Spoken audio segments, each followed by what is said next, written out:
There's a specific kind of empath almost nobody writes about because she doesn't fit the usual portrait.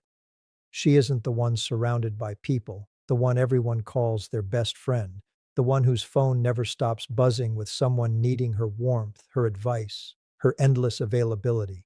She's the one who eventually, deliberately, chose solitude, not because she failed at connection, not because something is broken in her, but because she discovered something in the silence that most people spend their entire lives too afraid, too busy, or too distracted to ever find. This is the solitary empath.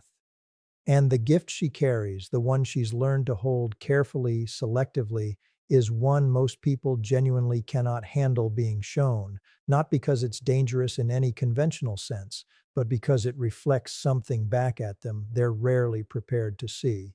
Today, we're going to talk about exactly what this gift is, why solitude specifically is what allows it to develop in the first place, and why most people, even well-meaning people, even people who genuinely care about her, struggle to actually receive what she's capable of offering once she's done the deep work solitude requires. Let's start with something important to clarify before we go any further, because it changes everything about how you understand this specific empath type. Her solitude was never avoidance. This distinction matters enormously because there's a common, damaging assumption that anyone who withdraws from constant social connection must be doing so out of fear, out of social failure, out of some wound that prevents genuine intimacy. For some people, this assumption holds true, but for the solitary empath we're describing today, something different, something considerably more deliberate, is actually happening. She withdrew at some point, not because people frightened her, but because constant exposure to other people's emotional worlds had left her without enough space to ever discover her own. Remember what we've discussed extensively throughout previous conversations about how empathic absorption actually functions. The way a highly attuned nervous system doesn't simply notice other people's emotions, but genuinely absorbs them, carries them, processes them as though they were partially her own. For someone with this level of sensitivity, constant social immersion doesn't produce connection in the way it might for someone less porous. It produces a kind of permanent noise, a background hum of other people's feelings that never fully quiets long enough for her to hear her own thoughts clearly underneath it. This is why, for this specific type of empath, solitude eventually stops being simply preferred and starts being genuinely necessary, not as an escape from people, but as the only reliable condition under which she can actually access herself. And here's where the gift begins to take shape, because what happens inside genuine, sustained solitude, for someone with this particular sensitivity, is considerably more significant than simply resting or recharging the way solitude functions for less porous people. In the silence, without the constant background presence of other people's emotional static, something remarkable starts to clarify. She begins to hear the difference, often for the first time in her adult life, between what she actually feels and what she's been absorbing from everyone around her for years. This distinction sounds simple when stated directly, but living it represents one of the most profound psychological developments a person can experience, because it means finally completely separating her own authentic internal experience from the accumulated emotional residue of a lifetime spent unconsciously carrying everyone else's. This clarification produces something we might call authentic depth, distinct from the more diffuse, reactive depth most empaths carry before doing this specific kind of work.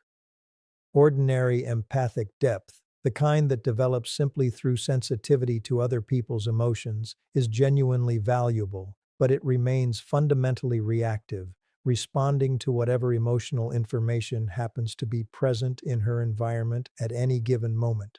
Authentic depth, the kind that develops through sustained solitude, is something different, a stable, internally generated wellspring of insight that doesn't depend on external emotional input in order to function. She's no longer simply reflecting what's around her. She's generating something genuinely, distinctly her own. This is the first piece of the forbidden gift, and understanding why it's specifically forbidden, in the sense of being genuinely difficult for most people to receive, requires understanding what this authentic depth actually produces when she eventually does share it with someone. Because here's what happens when the solitary empath speaks. Once she's done this deep internal work, once her insight has become genuinely her own, rather than simply reflective of whatever emotional information happens to be circulating around her, she sees people with a clarity that bypasses the layers of performance, social convenience, and comfortable self-deception most people rely on to function in their daily lives.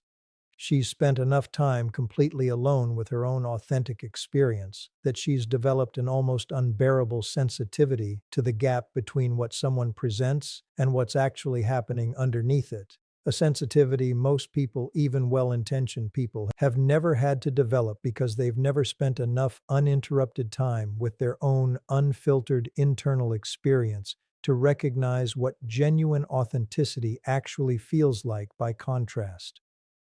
This is precisely why most people struggle to receive what she offers, and it's worth understanding this mechanism directly, because it explains a specific painful pattern the solitary empath often encounters throughout her life. People who initially seek out her insight, her perspective, her apparent wisdom, only to eventually withdraw from her, sometimes with visible discomfort they can't quite articulate, once she's actually offered them something genuine. Think about what it actually requires to receive someone's authentic, unfiltered perception of you.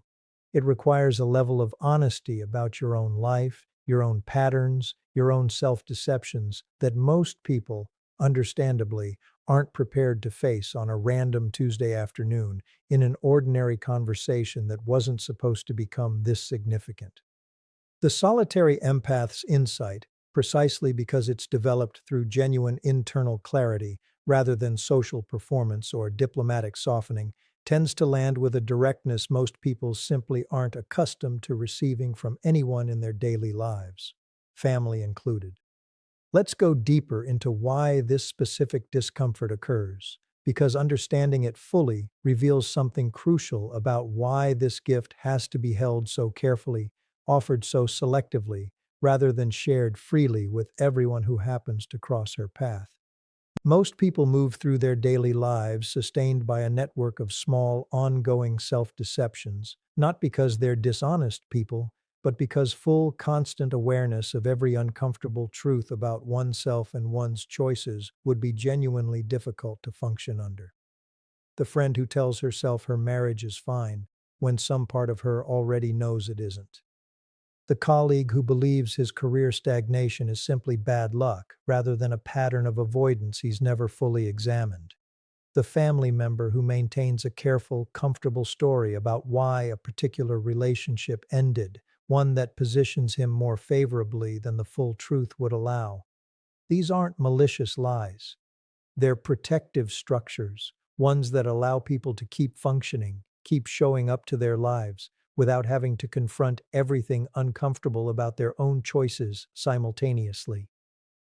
The solitary empath, precisely because her own extended time in silence stripped away her capacity to sustain this same kind of comfortable self-deception about her own life, has an almost involuntary difficulty participating in maintaining other people's versions of these same protective structures.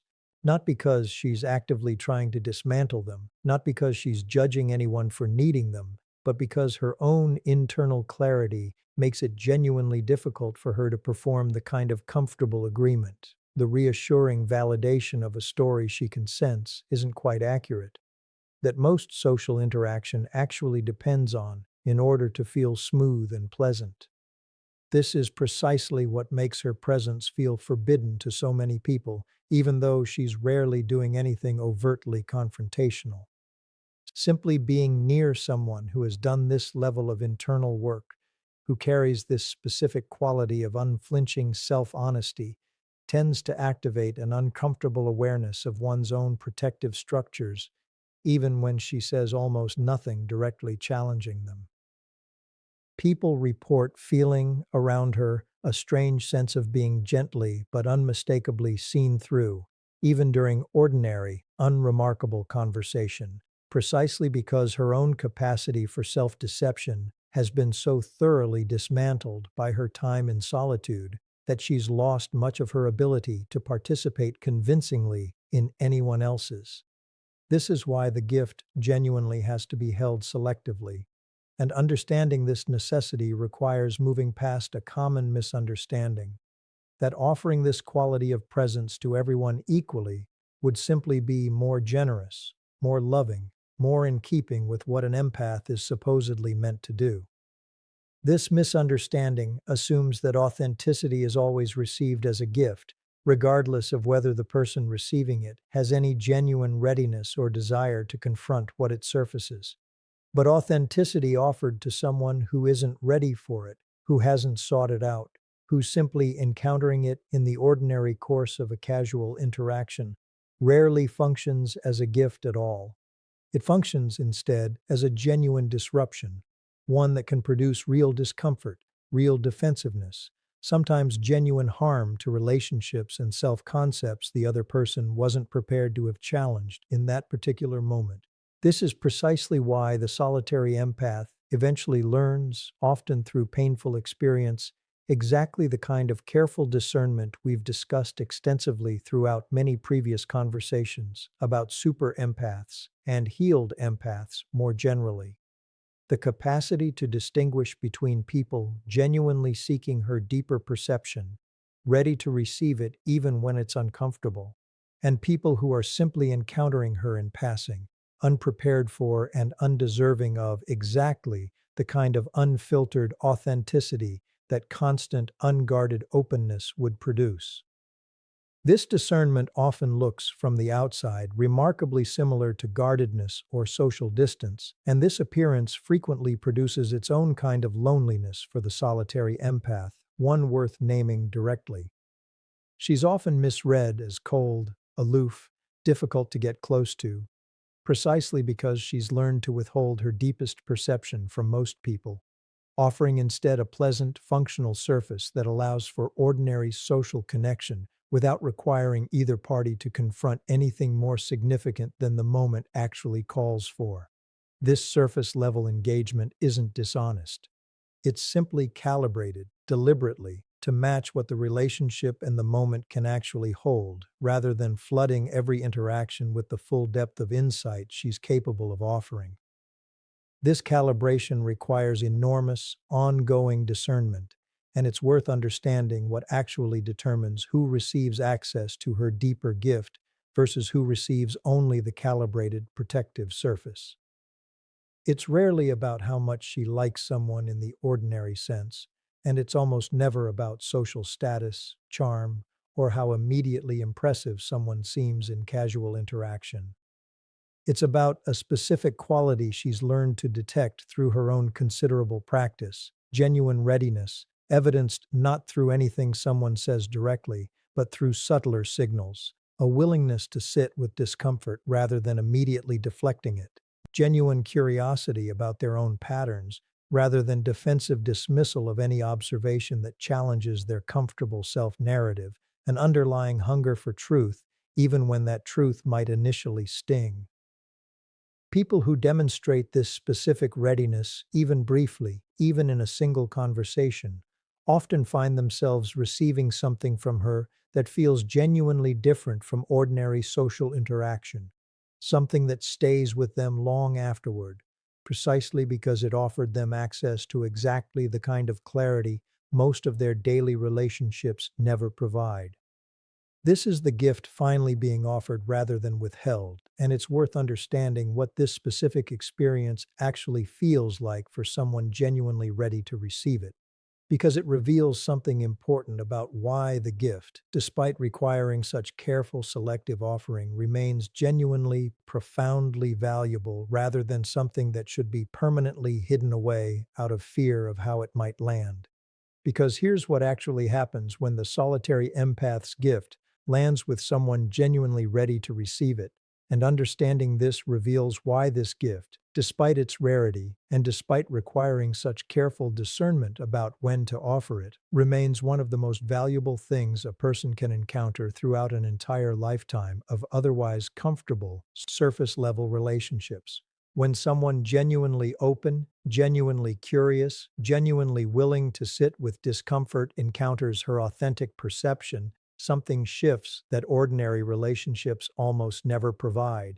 They experience, often for the first time in years, the specific relief of being seen completely, without performance, without the careful management most relationships require in order to maintain their comfortable equilibrium. This experience is genuinely rare in most people's lives, precisely because most relationships, even loving ones, involve some degree of mutual protective agreement, an unspoken understanding that certain uncomfortable truths will remain politely unexamined in service of maintaining the relationship's ease. The solitary empath, when she finally offers her genuine perception to someone ready to receive it, breaks this pattern completely, and for the person on the receiving end, this rupture often feels like exactly what they didn't know they were missing. Not comfortable, not always immediately pleasant, but genuinely, significantly clarifying in a way that ordinary relationships, however loving, rarely manage to provide. This is precisely why people who receive this gift once often find themselves returning to her, seeking her out specifically, even when her honesty occasionally stings, because they've discovered something considerably more valuable than comfort: genuine, reliable access to truth about themselves and their lives that they can't reliably find anywhere else. Here's what's crucial to understand about the actual function this gift serves, beyond simply making individual people feel seen in isolated moments. It offers a specific kind of permission most people desperately need, but rarely receive anywhere in their ordinary lives: permission to stop performing, permission to acknowledge the parts of their own experience they've been managing, minimizing, or explaining away, permission to be genuinely, completely known, at least for the duration of that specific interaction, without needing to maintain whatever careful image usually governs how they present themselves to the world. This permission, once experienced, often produces genuine, lasting change in people who receive it. Not because the solitary empath gave them advice or told them what to do, but because her authentic presence created a space where their own genuine self, long buried under years of protective performance, finally had room to surface and be acknowledged, sometimes for the first time in their entire adult lives. This is ultimately why the gift matters so profoundly, despite how carefully it has to be held, despite how much discernment its proper offering requires. It's not simply insight or wisdom in the abstract sense. It's the rare, specific gift of genuine permission to be fully, authentically known, offered by someone whose own extended time in solitude stripped away enough of her own performance that she's capable of recognizing and receiving authenticity in others, rather than requiring, like most people unconsciously do, that everyone around her maintain whatever comfortable performance keeps interaction smooth and undemanding. If you recognize yourself as this specific kind of empath, someone who withdrew not out of fear but out of genuine necessity, someone who's spent significant time in solitude developing a clarity most people never access, someone who's learned, sometimes painfully, that this clarity has to be offered selectively rather than distributed freely to everyone who crosses your path. Understand exactly what you're actually carrying. It's not a burden to apologize for, and it's not evidence that something is wrong with your capacity for connection. It's a genuinely rare gift, one that requires exactly the kind of careful discernment you've likely already developed, about who has genuinely earned access to your deepest perception and who simply needs the calibrated protective surface that allows ordinary interaction to remain smooth and functional. This discernment isn't coldness, despite how it might occasionally be misread by people who wanted easier, less demanding access to what you carry. It's wisdom, hard won through your own considerable time alone, learning exactly what your gift requires in order to be received as the genuine offering it actually is, rather than experienced as an unwelcome intrusion by people who never asked for and weren't prepared to receive it. You don't owe everyone your deepest perception. You don't owe constant availability, constant openness, constant willingness to offer the full depth of what solitude helped you develop, simply because you happen to possess it. What you owe, if you owe anything at all, is careful, honest discernment about who has genuinely earned access to it, and the wisdom to offer your calibrated protective surface to everyone else, without guilt, without apology, without needing to justify why not everyone gets to receive the same depth you're capable of providing. This is what it actually means to carry the forbidden gift of the solitary empath. Not something to hide out of fear, but something to hold with exactly the kind of careful, deliberate reverence any genuinely rare and valuable thing deserves, offered freely to those ready to receive it, protected carefully from those who aren't, and never, ever apologized for, regardless of how many people along the way struggled to understand exactly what they were encountering.